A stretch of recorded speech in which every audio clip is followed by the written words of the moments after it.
one of the things that I've struggled with, and I've attended a lot of churches over the past few years, you see a lot of churches that feel like they have to put on the proverbial show. We have to show hope. We have to show joy. And it seems, again, not to say that we shouldn't be joyful, not to say that we shouldn't offer hope, but sometimes I'm like, really? Are you like that at home? Are you like that with your kids? Come on. This is part of the reason I think people find it disingenuous is you're projecting this ideal that you yourself don't advocate for. How do we help churches that find themselves in these waters to practice transparency, lamentation, dare I say, after admission and confession within a worship gathering? Is that ever going to happen? I mean, I'm sure it has happened in some context, but have you heard of anything church going, we screwed up, we messed up, yeah, we've created a culture of abuse? I mean, have you ever seen anybody do that? Because I don't. I hear, yeah, Jesus, and I'm like, hey, praise God, but there's been a few examples of at least pieces of organizations sort of acknowledging we blew this. I mean, after the Hybels debacle, the entire elder board resigned, which, okay, there's some level in which they just admit we blew it. I know that for the Ravi Zacharias thing, it's complicated because it wasn't the organization as a whole, I don't think, has repented really, but the individuals within it have said, wow, I was part of that.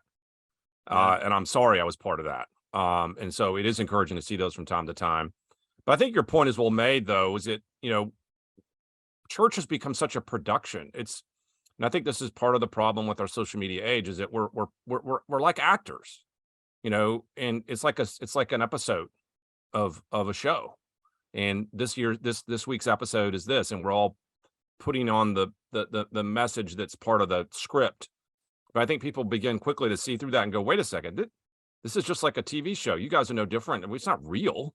And so how do we fix that? Well, I think churches there needs to be a place in all our worship services for what a core part of our theology is, which is that we live in a fallen, broken world. If we live in a fallen, broken world, there's times for acknowledging that, expressing sorrow and lament over that, feeling the weight of that. And then if we're particularly culpable in that, to confess our own role in that. But I think that sort of recognition that there's people here who are hurting. We know you're hurting. We're for you. We want to show you how the gospel speaks to that. That kind of authenticity, I think, can go a long way in this age. So it's almost like we're still operating on the 1980s sort of big church model.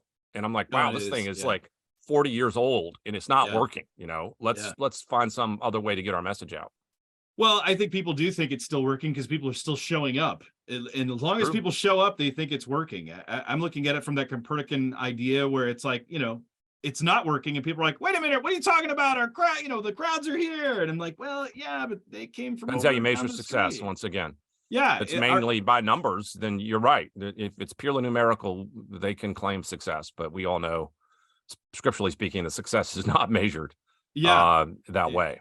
Well, it was like Kent Hughes' old book. Remember that one? If you remember that, Liberating the Ministry from the Success Syndrome, where he said it's faithfulness, it's Christ-likeness, it's love, it's sacrifice. I'm like, when are those talked about any longer? It's all about just this one aspect of discipleship rather than understanding what it means to take up your cross daily and follow Jesus with the entirety of who you are in the gamut of full emotions and experiences. It's actually a health, wealth gospel at some level seeped into the way we think of ministry. That it's if you're successful at it, then it's all smooth and good and big and you're the big show and ministry is not. We all know that life isn't like that.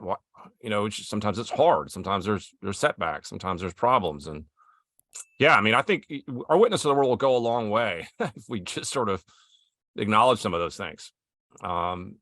It's like a family. Can you imagine parents that just told their kids all the time, no, your life's great. Everything's perfect. What's the problem? Nothing to see here. Mom and dad are perfectly happy. Yep. Bank account's great.